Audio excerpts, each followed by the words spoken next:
यी दुई प्राणीहरू पवित्र बन्धनमा बाँधिनलाई न्यायोचित सक्दैनन् भन्ने केही न्यायोचित कारणहरू छन् भने अहिले नै तपाईले भन्न सक्नुहुनेछ। यदि छैन भने सदैवसम्मको निम्ति मण्डली चुप रहोस् र यी दुई प्राणीलाई र उहाँहरूको सम्बन्धलाई लिएर हामी भविष्यमा कुनै प्रश्न गर्ने छैन। म यसघडी दुला दुलहीका अभिभावकलाई अगाडि बोलाउन चाहन्छु वा आफ्नै ठाउँमा उभिएको म चाहन्छु। दुलाको तर्फबाट आमा बुवा हुनुहुन्छ भने कृपया तपाईँ आफ्नो ठाउँमा उभिदिनुहोस्।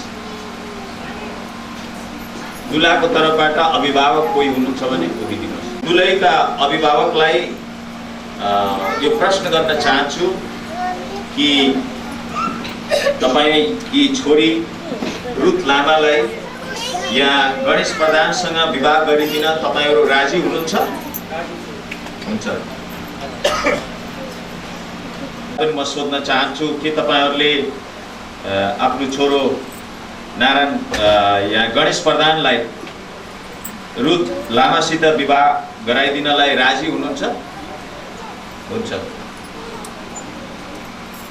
प्रश्न थरी थरीको हुन्छ, जाँचमा प्रश्न आउँछ र पास भयो भने मात्रै अगाडि बढ्छ र आजको विवाहको प्रश्न पास भएको छ अनि यो कार्यक्रम अगाडि बढ्छ। दुला दुलहीलाई पनि हामी प्रश्न सोध्न चाहन्छौँ।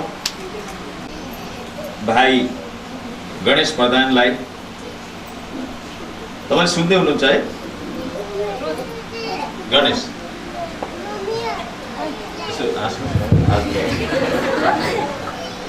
के तपाईँ सुश्री रुथ लामालाई विवाह गर्नलाई तयारी हुनुहुन्छ? हजुर छु। धन्यवाद। बस्नुहोस्। अनि म दुलहीको तर्फबाट पनि बहिनीलाई प्रश्न गर्छु। के तपाईँ गणेश प्रधानसँग विवाह गर्नलाई तयारी हुनुहुन्छ? तयारी छु। धन्यवाद। बस्नुहोस्। यसैगरी म पास्टर यस मण्डलीका पास्टर जो उहाँका अभिभावक नै हुनुहुन्छ, तपाईलाई यस चर्चको पास्टरको हैसियतले तपाईले उहाँलाई अनुमति दिनुहुन्छ भनेर त्यो पनि प्रश्न गर्न चाहन्छु। हुन्छ। अघि नै चाहिँ अभिभावकको रूपमा, अब चाहिँ तपाईँ एउटा आत्मिक गुरुजनको रूपबाट तपाईँले अनुमति दिनुभयो। यो विवाह गर्दा पनि कतिबाट अनुमति लिनुपर्ने हैन? तर अब हामी यो कार्यक्रमलाई अगाडि बढाउँछौँ अनि यो कार्यक्रमको उद्देश्य चाहिँ यही नै हो कि हामी परमेश्वरको उपस्थिति हामी विवाहमा गर्न चाहन्छौँ। विवाह परमेश्वरले रच्नु भएको, मान्छेले बनाएको भए विवाह यति सुन्दर, पवित्र र यस्तै स्थापित रहने थिएन। तर परमेश्वरले नै विवाहको संरचना गर्नुभयो, स्थापित गर्नुभयो र आज हामी यस विवाहको कार्यक्रममा हाम्रो आशीर्वाद यी विवाह गर्न गइरहेका दम्पतिको निम्ति र परमेश्वरको आशीर्वाद उनीहरूको निम्ति दिनको लागि हामी यहाँ उपस्थित भएका छौँ।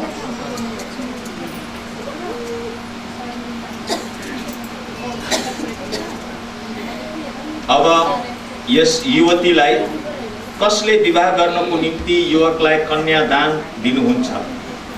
अभिभावकको तर्फबाट हुन्छ, उहाँको बुवाको तर्फबाट उहाँले यो कुरा स्वीकृति गर्नुभएको छ।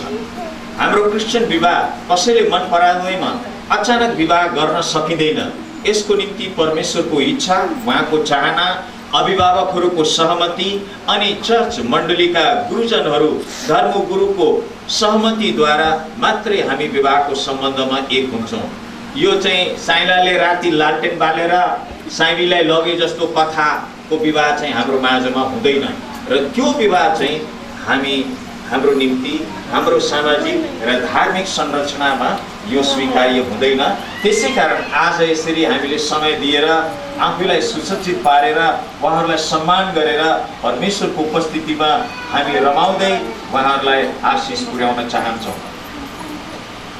अब हामी बाइबलबाट विवाहको सम्बन्धमा केही सन्देशलाई हामी हेर्नेछौँ। यो लामो उपदेश हुने छैन र विशेष गरी आजको सन्देश यहाँ हाम्रो माझमा भाइ गणेश प्रधान जो गोर्खा बुङकोटको निवासी हुनुहुन्छ, उहाँको बुवाको नाम नारायण प्रधान र आमाको नाम चाहिँ सानुमाया प्रधान।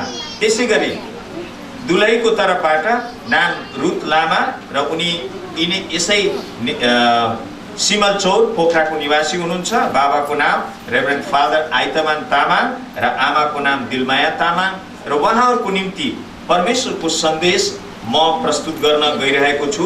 र विवाह सम्बन्धी सन्देश चाहिँ यो उहाँहरूको लागि मात्र होइन, हामी सबैको जीवनको लागि हुन सक्छ र कृपया ध्यान लगाएर सुनिदिनुहोस्। म तपाईसित एफिसीको पत्री बाइबलबाट परमेश्वरको वचनले हामीलाई विवाह सम्बन्धमा के भन्छ भन्ने कुरालाई हामी हेर्नेछौँ। कहिले कहिले धार्मिक कुराहरूको विचार गर्दा हामीलाई लाग्छ परमेश्वरको कुरा स्वर्ग र नरकसित मात्रै सम्बन्धित छ। त्यस्तो होइन। परमेश्वरको कुरा मानिससित सम्बन्धित छ र मानिसका नियमित क्रियाकलापहरूसित सम्बन्धित छ, हाम्रो जीवनसित सम्बन्धित छ र हाम्रो परिवारसित सम्बन्धित छ। र परमेश्वरको वचन एफिसीको किताब 5 अध्यायको 22 देखि म पढ्दैछु। कृपया यहाँ परमेश्वरले हामीसित के भन्नुहुन्छ लोग्ने स्वास्नीको विषयमा तपाईले सुनिदिनुहोस्। पत्नी हो प्रभुको अधीनमा रहे जस्तै आफ्ना पतिको अधीनमा बस, किनकि पति पत्नीको शिर हो, जसरी ख्रीष्ट मण्डलीको शिर हुनुहुन्छ, जुन मण्डली उहाँको शरीर हो र उहाँ स्वयं त्यसको मुक्तिदाता हुनुहुन्छ। जसरी मण्डली ख्रीष्टको अधीनमा छ, त्यसरी नै पत्नीहरू पनि हरेक कुरामा पतिको अधीनमा रहन्। पति हो आफ्ना पत्नीहरूलाई प्रेम गर, जसरी ख्रीष्टले पनि मण्डलीलाई प्रेम गर्नुभयो र त्यसको निम्ति आफैलाई अर्पण गर्नुभयो, यस हेतुले कि उहाँले त्यसलाई पानीले धोएर वचनद्वारा पवित्र पार्न सकुन् र उहाँले दाग र चाउरी नभएको अर्थात् यस्तो कुनै कुरा नभएको तेजस्वी मण्डली आफैका प्रस्तुत गर्न सकुन् र त्यो चाहिँ पवित्र र निष्कोट होस्। त्यसरी नै पतिहरूले पनि आफ्ना आफ्ना पत्नीलाई आफ्नै शरीरलाई चाहिँ प्रेम गर्नुपर्छ। आफ्नी पत्नीलाई प्रेम गर्नेले आफैलाई प्रेम गर्छ, किनकि कुनै मानिसले कहिल्यै आफ्नो शरीरलाई घृणा गर्दैन तर त्यसको कदर गरेर पालन पोषण गर्छ, जसरी ख्रीष्टले पनि आफ्नो मण्डलीको निम्ति गर्नुहुन्छ। किनभने हामी उहाँका शरीरका अङ्ग हौं। यसकारण मानिसले आफ्ना बुवा आमालाई छोडेर आफ्नी स्वास्नीसँग मिलिरहन्छ र ती दुई एउटै शरीर हुनेछन्। यो एउटा गम्भीर रहस्य हो अनि यो कुरा म ख्रीष्ट र मण्डलीको सम्बन्धमा बोल्दछु। जे भए पनि तिमीहरू हरेकले आफ्नी पत्नीलाई आफैलाई झैं प्रेम गर र पत्नीले पनि आफ्ना पतिको आदर गरोस्। यो वचनको खण्डले पत्नीले स्त्रीले आफ्नी लोग्नेलाई के गर्न पर्छ, उसको जिम्मेवारी के हो र त्यही किसिमबाट लोग्नेले आफ्नो पत्नीलाई के गर्न पर्छ, आफ्नी स्त्रीलाई के गर्न पर्छ भन्ने जिम्मेवारीलाई चाहिँ यहाँ प्रकट गरेको छ। यदि यो जिम्मेवारी ग्रहण गरिएन भने कुनै पनि मानिस परिवार भएर लोग्ने स्वास्नी भएर बस्न सक्दैनन्। आजको संसार आधुनिक भइसकेको छ। आजको संसार एकदम आफ्नो आफ्नो अधिकारलाई, यो संसार धेरै कुराहरू पैसा र आर्थिक कुरामा आधारित भइसकेको छ। त्यसैकारण परिवारलाई सम्हालेर राख्न चाहिँ, परिवार भएर रहनलाई चाहिँ धेरै गाह्रो छ। नेपाल एउटा यस्तो देश थियो जुन देशमा छोडापत्र भन्ने कुरा, लोग्ने स्वास्नीको सम्बन्ध तोडिने कुरा धेरै कम हुन्थ्यो। तर आज नेपाल देशभित्र हाम्रो अदालतहरूमा छोडापत्रको निम्ति लोग्ने स्वास्नीले एक अर्कासित डिभोर्स गर्ने केसहरू आज हाम्रो अदालतमा थुप्रै संख्यामा रहेको छ। त्यसले यो कुराको प्रमाण गर्छ कि लोग्ने स्वास्नीले आफ्नो कर्तव्य पूरा गरेनन् भने मिलेर बस्नलाई गाह्रो छ अनि धेरै परिवारहरू यिनै समस्याले टुक्रिएका छन्। र परमेश्वरले विवाहलाई स्थापित गर्नुभएको कारणले गर्दा लोग्नेको रूपमा भाइ गणेश प्रधान तपाईलाई मैले सल्लाह दिने कुरा यहाँ यो छ कि आफ्नी पत्नीलाई प्रेम गर। बोल्न सजिलो छ, गर्ने कुरा चाहिँ धेरै गाह्रो छ। तर सबभन्दा पहिला प्रेम हाम्रो परिवारबाट सुरुवात हुन्छ। बाहिर गएर हामी जति हाँसे तापनि, बाहिर गएर समाजमा गरिबहरूलाई जति कम्बल बाँडे तापनि, भात जति खुवाए पनि, जति महान महान काम गरे पनि, जुन मान्छेले आफ्नो स्वास्नीलाई माया गर्न सक्दैन त्यसको कुनै अधिकार छैन बाहिर संसारमा गएर कसैलाई माया गर्ने र आफ्नो नाटक अरूहरूलाई देखाउने। त्यसैकारण सबभन्दा पहिले एउटा लोग्नेले उसले माया गर्न सक्ने उसको निम्ति चुनौती उसको आफ्नो श्रीमती हो र श्रीमतीको हक र अधिकार चाहिँ आफ्नो लोग्नेबाट पाउने कुरा गहना, सारी, बहुमूल्य कुरा, घर, बंगला भन्दा पनि माया र प्रेम हो। यो मान्छेको जीवनको अति आवश्यकता हो जुन एउटा लोग्नेले आफ्नो श्रीमतीलाई दिन सक्दछ। जुन श्रीमानले आफ्नो श्रीमतीलाई माया गर्न सक्छ त्यो श्रीमानले सारा संसारलाई माया गर्न सक्छ, त्यो श्रीमानले परमेश्वरलाई माया गर्न सक्छ, त्यो श्रीमानले सबै कुरामा आफ्नो जीवनलाई एउटा आशिषमय तुल्याएर अगाडि बढाउन सक्छ। हाम्रो नेपाली समाजमा माया प्रेमको कुरा चाहिँ हामी धेरै गर्दैनौँ। बाइबलमा पनि त्यस्ता कुराहरू नलेखिदिएका भए हुन्थ्यो पनि जस्तो लाग्छ। तर धेरैपल्ट हामीले नबुझेको नजानेको कुरा यही हो र हाम्रो घर परिवारमा प्रेम चाहिँ सबभन्दा प्रकट हुनु पर्दछ। हाम्रो घर परिवारमा, हाम्रो लोग्ने स्वास्नीको माझमा, परिवारको माझमा प्रेम सबभन्दा महत्त्वपूर्ण छ। त्यसैगरी पत्नीलाई पनि यहाँ भनिएको छ, एक पाटोलाई भनियो भने अर्को पाटोको पनि जिम्मेवारी छ अनि त्यो जिम्मेवारी हो प्रभुको अधीनमा रहे जस्तै आफ्ना आफ्ना पतिको अधीनमा बस। यो चाहिँ कसैको अधिकार खोसेको होइन, तर यो आफ्नो घर परिवार बिगारेर कसैले समाजको निर्माण गर्न सक्दैन, कसैले कुनै कुराको निर्माण गर्न सक्दैन, तोडिएको मान्छेले अरूलाई जोड्न सक्दैन। त्यसकारण सबभन्दा पहिला हाम्रो जीवनको निम्ति परमेश्वरसितको सम्बन्धमा हाम्रो घर परिवारलाई बलियो बनाएर राख्नुपर्छ। हाम्रा छोराछोरीलाई, हाम्रा श्रीमती र श्रीमानलाई हामी चाहिँ प्रेममा बाँधिएको एउटा घर परिवार बन्न पर्दछ। बाइबलले दोस्रो कुरा भन्छ, तीनवटा सुताले बाँधिएको दाम्पत्य चाहिँ धेरै बलियो हुन्छ भनेर। यो एउटा सुता चाहिँ के हो भने लोग्ने, अर्को सुता चाहिँ स्वास्नी र तेस्रो सुता के होला भनेर हामी खोज्यौँ भने परमेश्वर। जब एउटा घर परिवारमा लोग्ने स्वास्नीले परमेश्वरलाई ठाउँ दिन्छन्, ईश्वरलाई प्रेम गर्छन्, माया गर्छन् भने त्यो परिवारमा चाहिँ एउटा ठुलो सामर्थ्य हुन्छ, एउटा ठुलो बल हुन्छ, त्यो परिवारमा ठुलो एउटा आनन्द हुन्छ र त्यही आनन्द, त्यही शान्ति र त्यही समृद्धि यस विवाह हुन गइरहेका दाम्पत्य जीवनमा रहोस् हामी प्रार्थना गर्दछौँ।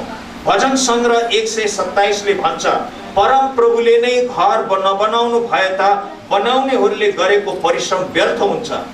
परमेश्वरले विवाह स्थापित गर्नुभएको छ, दाम्पत्य जीवन उहाँले स्थापित गर्नुभयो मानव जातिको।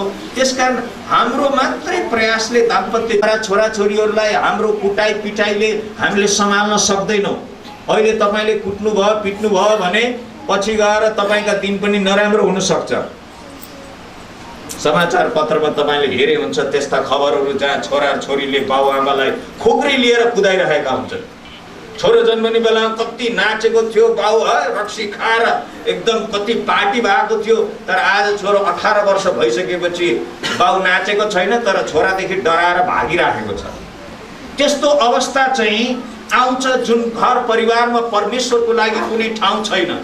परमेश्वरको लागि भक्ति नभएको घर परिवारमा त्यो अवस्था आउँछ, किनभने परमेश्वरको वचनले भन्छ परम प्रभुले नै घर नबनाउनु भए त मानिसहरूले गरेको सबै प्रयास व्यर्थ हुन्छ।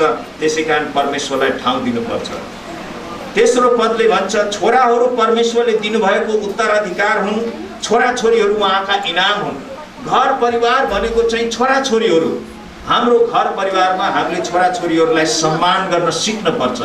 छोराछोरीहरू चाहिँ किराहरू होइनन्, उनीहरू चाहिँ चरा फटेङ्ग्राहरू होइनन्, चिडियाखानाका जन्तुहरू होइनन्, उनीहरू परमेश्वरले दिनुभएको वरदान हो। हामीले हाम्रा छोराछोरीहरूलाई सम्मान गर्नुपर्छ, उनीहरूलाई हामीले माया गर्नुपर्छ, उनीहरूको हामीले रेखदेख गर्नुपर्छ, किनभने परमेश्वरले दिनुभएको इनाम हो छोराछोरीहरू। अनि यसरी हाम्रो घर परिवारलाई परमेश्वर हुनुपर्दछ, धन सम्पत्ति पैसा होइन। हाम्रो परिवारको जग परमेश्वर हुनुपर्दछ। परमेश्वरले नै परिवार निर्माण गर्नुहुन्छ, परमेश्वरले हाम्रो परिवारको सुरक्षा गर्नुहुन्छ र तेस्रो कुरा परमेश्वरले हाम्रो परिवारलाई जुटाउनुहुन्छ, परिवार निर्माण गर्नुहुन्छ। परिवारलाई हुर्काउँदै लैजानु धेरै गाह्रो छ। अहिलेको समयमा छोराछोरीहरू बढिसकेपछि, हुर्किसकेपछि बाबुआमाको अधीनमा उनीहरू रहन चाहँदैन। जेनेरेसन ग्याप भनेर यस्ता यस्ता टर्महरू प्रयोग गर्दछन्। हामीभन्दा कम्प्युटर धेरै जान्दछ, हामीभन्दा शिक्षा उनीहरूसित धेरै छ। तर याद गरौँ, परमेश्वरले परिवारलाई निर्माण गर्नुपर्छ, परमेश्वरले हाम्रो परिवारको सुरक्षा गर्नुपर्छ र परमेश्वरले नै हाम्रो परिवारलाई जुटाउनुहुन्छ। धेरै मानिसले धन सम्पत्तिको आडमा उनीहरूले आफूलाई धेरै ठुलो निर्माण गरेका हुन्छन्, तर भित्र उनीहरू खोक्रिएका हुन्छन्। हामीले हाम्रो परिवारमा परमेश्वरलाई ठाउँ दिन पर्दछ र उहाँको भक्ति गरेर हामी अगाडि हिँड्न सक्न पर्दछ। आजका दुला भाइ गणेश प्रधान, दुलै बहिनी रुथ लामा, परमेश्वरले तपाईलाई उहाँको महान योजनामा एक गर्नु भएको छ र सबै प्रक्रियाद्वारा तपाईले आफ्नो परिवार, तपाईँ एउटा परमेश्वरीय परिवारको नमुना भएर आशिषमय जीवन र दाम्पत्य जीवन व्यतीत गर्दै सामाजिक आफ्नो कर्तव्यलाई निर्वाह गर्दै र परमेश्वरले तपाईको जीवनमा राख्नुभएका पारिवारिक कर्तव्यलाई निर्वाह गर्दै एउटा आशिषमय पारिवारिक जीवनमा प्रवेश गर्नको निम्ति परमेश्वरले निरन्तर तपाईहरूलाई अगुवाई दिउन्, सहायता गरौँ। यही भन्दै आज मेरो सन्देशलाई यहाँ अन्त गर्न चाहन्छु। अब आजदेखि म गणेश प्रधान परमेश्वरको वचन अनुसार तिमी सुश्री रुथ लामालाई मेरो विवाहित पत्नी स्वीकार गर्दछु। म मेरो पत्नीको रूपमा तिमीसँग विश्वासयोग्यता र सत्यता सहित सुख दुःखमा गरीबी र समृद्धिको समयमा आरोग्यतामा र रोगी अवस्थामा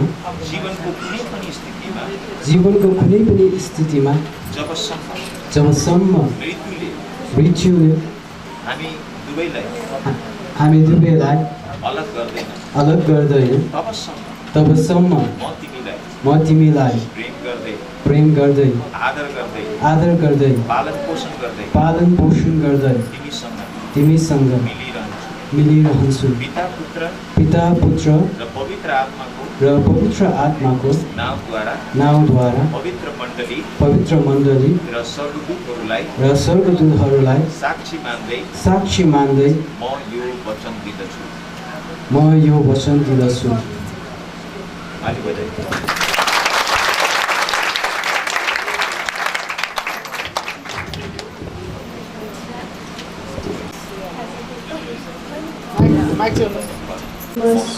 सुश्री रुथ लामा परमेश्वरको वचन अनुसार तपाईँ श्री गणेश प्रधानलाई मेरो विवाहित पति स्वीकार गर्दछु। विश्वासयोग्यता र सत्यता सहित सुख दुःखमा समृद्धि र गरिबीमा आरोग्यता र रोगमा जीवनको कुनै स्थितिमा जबसम्म मृत्युले हामी दुईलाई अलग गर्दैन तबसम्म म तपाईलाई प्रेम गर्दै आदर गर्दै तपाईको आज्ञा मान्दै र तपाईँको अधीनमा बस्दै तपाईँसँग मिलिरहन्छु पिता पुत्र र पवित्र आत्माको नामद्वारा पवित्र आत्माको नामद्वारा पवित्र मण्डली र स्वर्गदूतहरूलाई साक्षी मान्दै म यो वचन दिँदछु।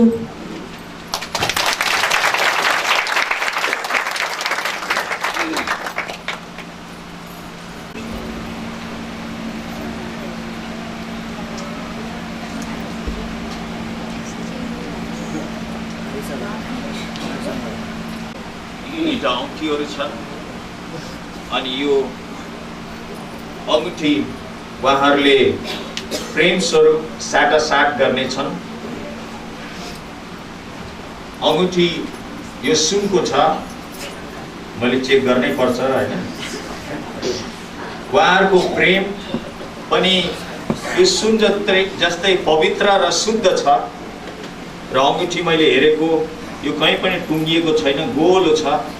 त्यस्तै उहाँहरूको प्रेम पनि कहिले नटुङ्गियोस्, यस्तै गोलो रहोस्।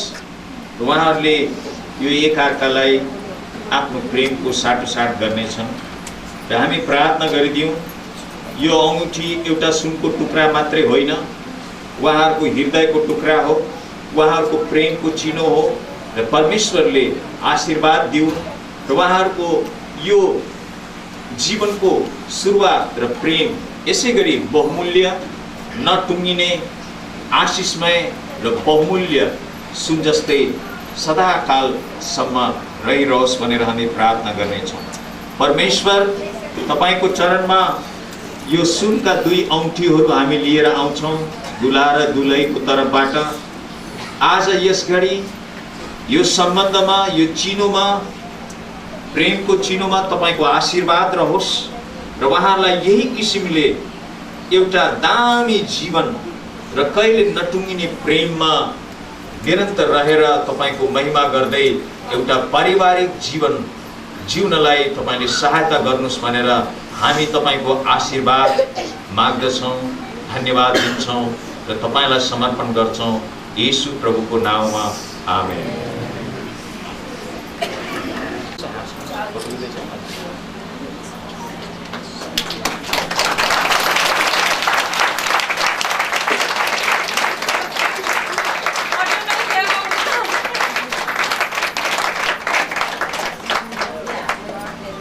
बहिनी पनि हाँस्छ।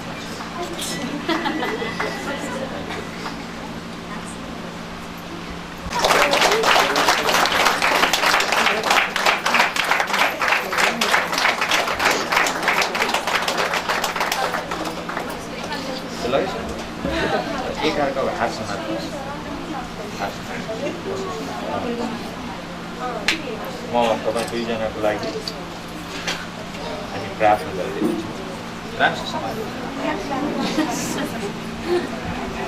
उहाँहरूले दाम्पत्य जीवन जिउनलाई यो बाचा, यो प्रतिज्ञालाई सम्मान गर्नलाई उनीहरूलाई सहायता गर्नुहोस्। यही बाचा अनुरूप जिउनलाई प्रभु तपाईको बल र सामर्थ्य दिनुहोस् र यो दाम्पत्यलाई तपाईको आशीर्वाद दिनुहोस् भनी प्रार्थना गर्दछु येशू प्रभुको नाममा, आमेन। अब हात छोडिसक्यो।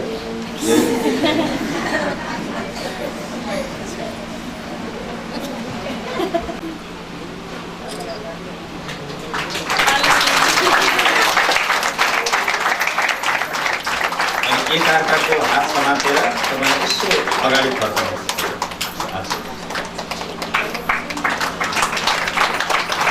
सबैतिर हेर्नु ठाडो भएर।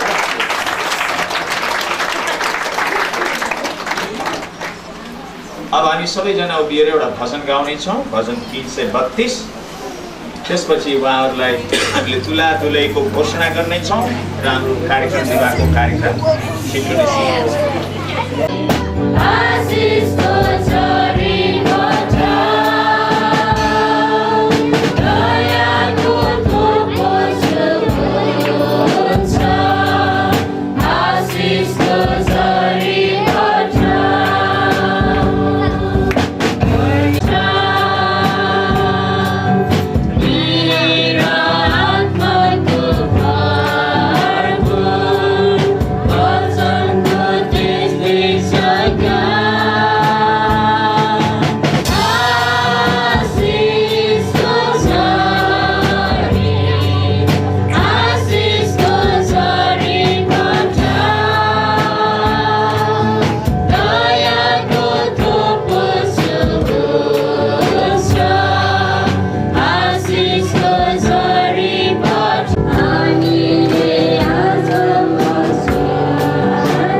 घोषणाको समय छ।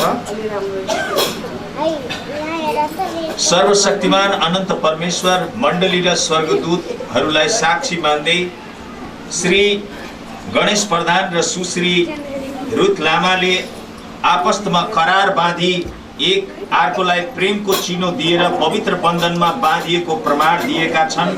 यसकारण म बिशप नारायण शर्मा बिलिभर चर्चको संविधान, नियमावली र डायसिसको आधिकारिक सेवकको हैसियतले मसँग भएको अधिकारको आधारमा दुल्हा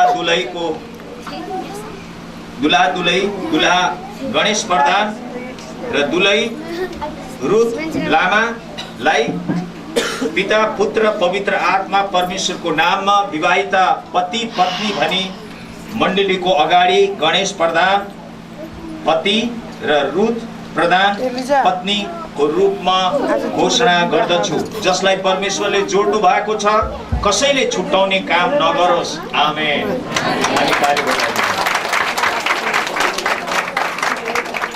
हाम्रो विवाहको दर्ता पुस्तक र प्रमाणपत्रको हस्ताक्षर कार्यक्रम हामी अहिले गर्दैनौँ, त्यसलाई पछि हामीले गर्नेछौँ र प्रमाणपत्र विवाहको